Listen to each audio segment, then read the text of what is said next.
Do you have any questions or comments about what the petitioner has said? Yes, I have questions for Yes. the petitioner. Mr. Bell? Yes, sir.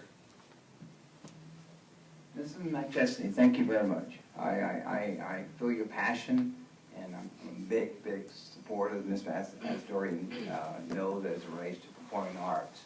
But I have a lot of concerns, and perhaps you can help me better to overcome some of those concerns. I'll do my best. All right. Now this is very straightforward. Now, first of all, one of my major concerns is a widespread outreach. I mean, that's a very ambiguous type of term. I don't like to use those terms when it comes to any type of public program specifically. Now, in the private sector, it's okay, but public-wise, it's a little tough to measure. So my question to you is, in terms of, you're saying that you have a very widespread outreach. Now, first of all, how do you quantify that? Then how do you qualify that? In the petition itself, there is an actual outreach plan. It's referenced in, I believe it's element 8, I want to say, and it's included as an appendix. That plan is quantifiable in that it has very specific sites and actions at those sites, and those sites are strategically considering the entire county. That plan was what we're really referencing in terms of outreach.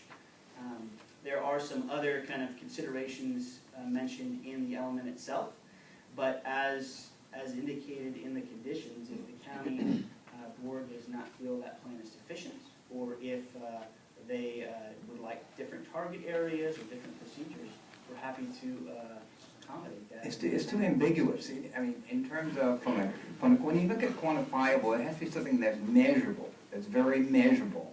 And in addition, from a qualitative standpoint, the subjectivity aspect of it has to be taken out, because otherwise it's just a great idea. And although innovation is great, but innovation itself is not built on models, nor is it built on concepts, but rather is driven by the need of the people. The people, for example, if you get, I mean, take the cell phone. It wasn't because it was a great ideal or model per se, because ideals are creativity, but innovation, it requires action. And action is driven from the needs of the people.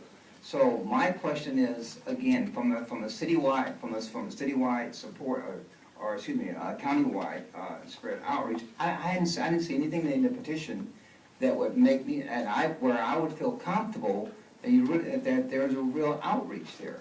There really isn't. I mean, in my opinion, this is my opinion now.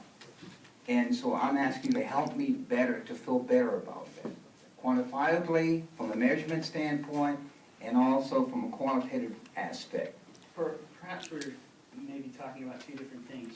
The outreach plan I'm referencing is post-approval, once we're looking for prospective students and advertising the program. Mm-hmm.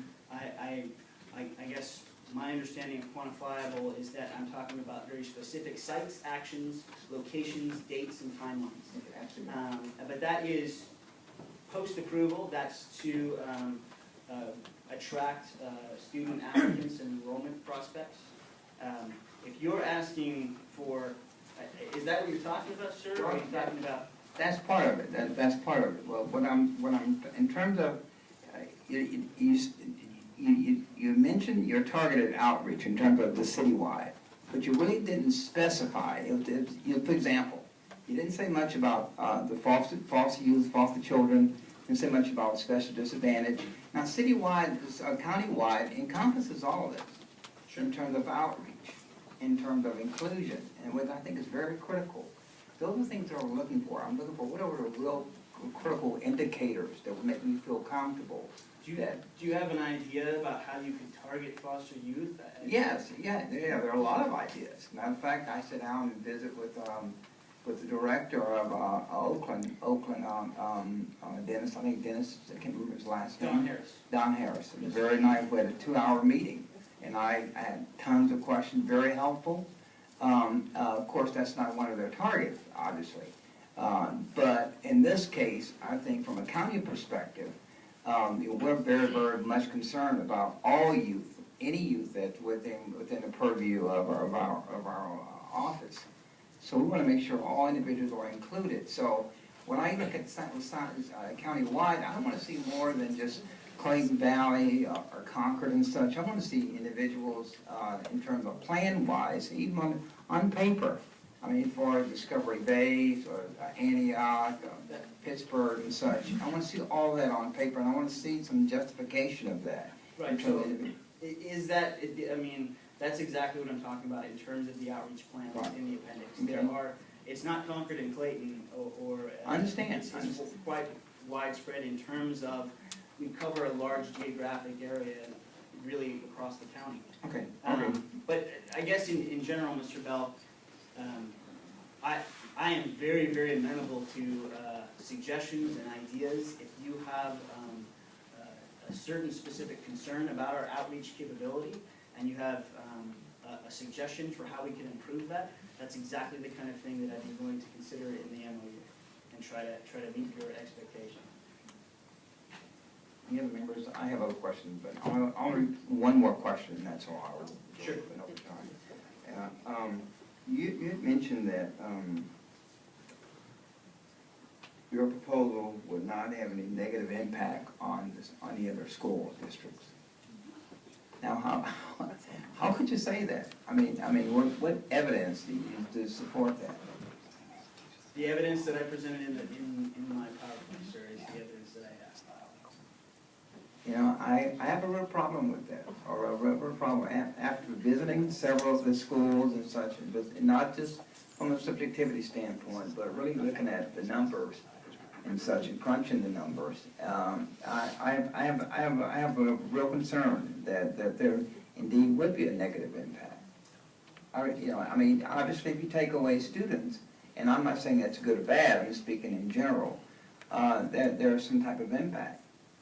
Not just financially, but I think when you start looking at the logistics in terms of then anything that will create a hardship upon the parents, getting to a facility, the transportation's not accessible, those things are a negative impact. And not just in terms of for the school district, but for parents as well.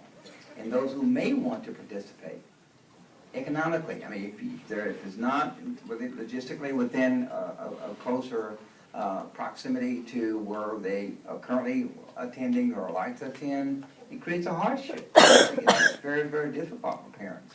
It's tough times. I understand that, and I respect that concern, which is why we, as one of the conditions, offered to present a transportation plan to try to address some of those concerns.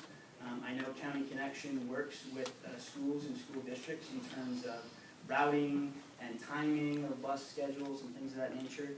It is a school of choice, and so while we want to encourage students to come to this school and accommodate their needs, it's certainly not a school that they have to attend. I don't have any other evidence to present you in terms of suggesting that there's a negative impact on schools. Did you happen to ask Mr. Harris about that? I did, but with more, I think with more time and more thought and process, perhaps there could be additional. That's what my concern is. There may very well be, and we would propose a year and a half to help figure that kind of plan out. Anyway, that's all I have for this. Thank you very much at this time. Thank you. Other questions and comments from board members? I'm looking at Ed Code, and I haven't seen where it's justified to answer this question. And it is, will the charter school will offer services to pupil population that will benefit from the services and that cannot be served as a charter school that operates in one school district. So I'm wondering, your jurisdiction is primarily in Mount Diablo, and you want to do countywide, but you're really situated in that school district. So why didn't you go and ask them instead of trying to have a countywide charter?